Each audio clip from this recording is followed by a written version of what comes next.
और साथ ही साथ सनातन संस्कृति के ध्वजवाहक के रूप में प्रस्तुत हैं गर्भगृह में।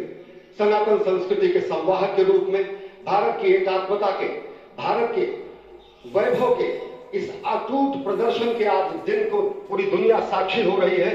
और अगर देखें तो निश्चित तौर से जिस तरीके से प्रधानमंत्री जी पहुंचे हैं, कहा जा सकता है कि वह शंकर का तेज लिए आता है, सत्य सनातन शाश्वत का वह वेग लिए आता है, माथे पर अपने त्रिपुंड सजाकर जगत गुरु भारत का संदेश लिए आता है। और वह संदेश है वसुधैव कुटुंबकम का, वह संदेश है सर्वे भवन्तु सुखिनः का, वह संदेश है कृण्वन्तो विश्वमाद्यम का, वह संदेश है वयम राष्ट्रे जागर्याम पुरोहितः का, यानी कि हम राष्ट्र में जागते रहें और राष्ट्र निर्माण में हम संलग्न रहें। आज इतिहास लिखा जा रहा है।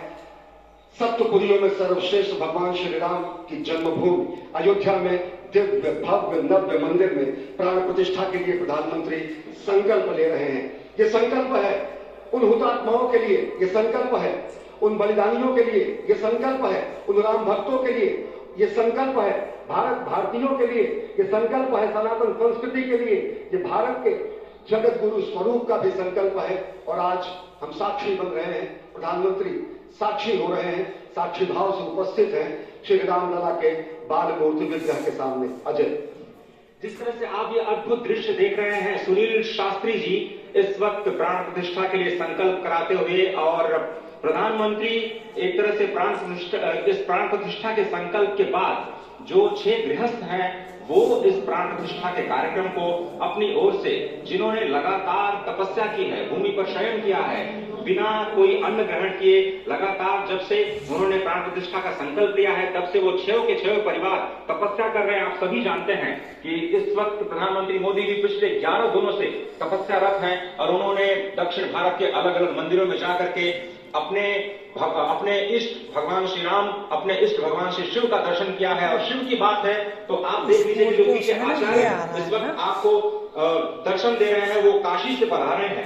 वही काशी जो भगवान राम के सखा हैं, वही काशी जहां पर भगवान शिव भगवान राम के स्वामी के रूप में विराजते हैं, वो जगत गुरु हैं। इसलिए काशी भी मगन है, क्योंकि काशी से ही ज्योतिषी गणेश्वर द्राविड़ ने इस पवित्र मुहूर्त को निकाला है, जिन्होंने जो भूमि पूजन का भी जो ज्योतिषाचार्य का महत्व बताते हुए निकाला था। उस वक्त आप देखिए कि गर्भगृह में बहुत ही विशिष्ट मेहमान प्रधानमंत्री के साथ इस वक्त आरएसएस के प्रमुख मोहन भागवत जी भी पधार चुके हैं। इस प्राण प्रतिष्ठा समारोह में अनंत अनंत कोटि आत्माओं की भावनाओं को अपने हाथों में लिए करबद्ध प्रार्थना भगवान श्री राम से, भगवान श्री शिव की धरती से पधारे आचार्यों की उपस्थिति में बहुत ही दिव्य क्षण। वर्तमान में कहा जाए तो भगवान शिव सबसे अत्यधिक प्रसन्न, क्योंकि स्वामी, सखा और मित्र ये तीनों ही संबंध भगवान शिव का भगवान श्री राम से। आज ये अद्भुत क्षण आपके समक्ष।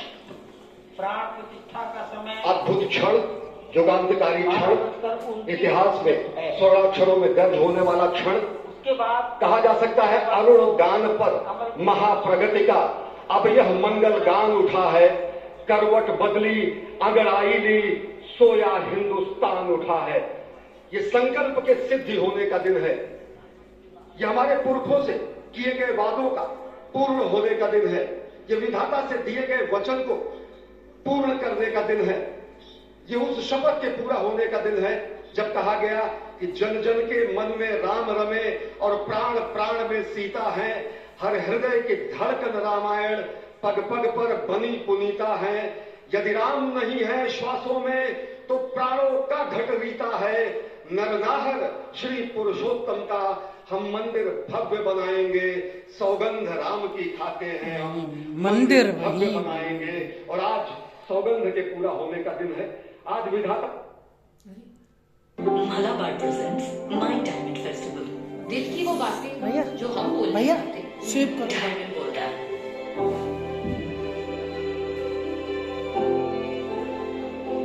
दिल के सारे राज खोलता है जब ये डायमंड बोलता है।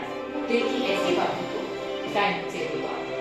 मलाबार स्विप करो, इसके अपने मोबाइल से स्किप करो।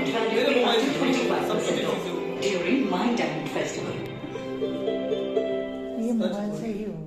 मोबाइल से तो कोई मतलब नहीं। मोबाइल से बोल चल power of tobacco, India's first nicotine transdermal patch with smart 10 release technology, जो आपको देता है स्टडी